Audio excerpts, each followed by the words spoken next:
sliding strong. Wow. Turn around and stick it up. Isang mapagpalang araw. Ngayon, nais kong bigyang diin ang mahalagang papel na ginagampanan ng bawat isa sa atin sa paghubog ng kinabukasan ng ating mga pamayanan.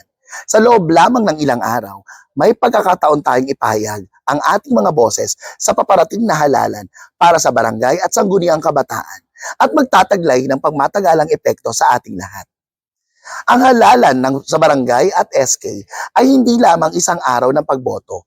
Ito ay tungkol sa pagpili ng mga leader na magtatanggol sa ating mga interes, tutugon sa ating mga alalahanin at magtuturo sa ating pamayanan patungo sa kaunlaran. Ang inyong boto ay ang inyong tinig sa ating demokratikong lipunan.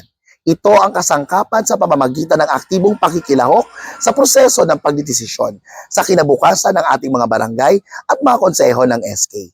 Kaya, sino nga ba ang dapat nating iboto? Kapag nagdedesisyon, hanapin ang mga katangian ng isang servant leader. Ito ay mga individual na tapat na naglilingkod sa komunidad na sa halip na sila ay ang paglingkuran. Tandaan ang kanilang mahalagang katangian. Ang pangunahing isinasalamin ng isang servant leader ang empathy o malasakit. Sila ay tunay na nauunawaan ang mga pangangailangan, pangarap at mga hamon ng mga miyembro ng komunidad.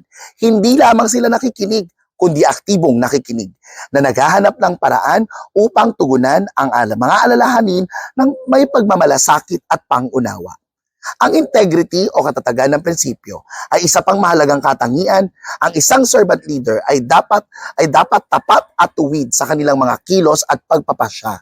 Sila ay namumuno sa pamamagitan ng halimbawa. Isinusulong ang pinakamataas na moral at etikal na mga pamantayan. Ang etikal na integridad na ito ay bumubuo ng tiwala at respeto sa loob ng isang pamayanan. Ang accountability o pananagutan ay isa ring haligi ng pamumuno ng isang servant leader. Ang tunay na lingkod bayan ay may pananagutan para sa kanilang mga aksyon at mga desisyon. Sila ay handang maging sagot sa komunidad na nagpapalago ng kumpiyansa at katiyakan sa kanilang pamumuno. Pinakahuli, ang isang servant leader ay may keen sense of future o pangarap. Sila ay may malinaw at nakaka-inspire na pangarap para sa kinabukasan ng bawat isa.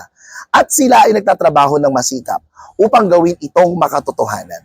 Ang kanilang mga layunin ay nagkakasundo-sundo para sa pangmatagalang kaayusan ng pamayanan.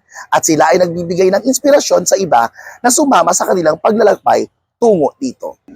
Habang lumalapit tayo sa halalan sa barangay at SK, tandaan na may malaking kapangyarihan ang ating boto. Ito ay hindi lamang pagpili. Ito ay pagtatalaga sa ikabubuti ng ating pamayanan. Piliin ang mga nagtataglay ng mga katangian ng isang servant leader, mga leader na nagtatrabaho ng masikap para sa kabutihan ng lahat. Kaya sa October 30, 2023, gamitin natin ng matalino ang ating karapatang bumoto. Magkaisa tayo sa pagtatayo ng mas matibay at mas masiglang mga pamayanan. Kapag kayo ay bumoto, hindi lamang kayo gumagawa ng desisyon. Kayo ay bumubuo ng kinabukasan ng ating bayan. Ako nga pala si Mr. Brian Galios, Chair ng CEAP-NCR Student Leadership Committee na nanghihikayat na bumoto ng tama at iboto ang mga servant leaders. Salamat at hayaan nating marinig ang ating mga boses. Sliding strong.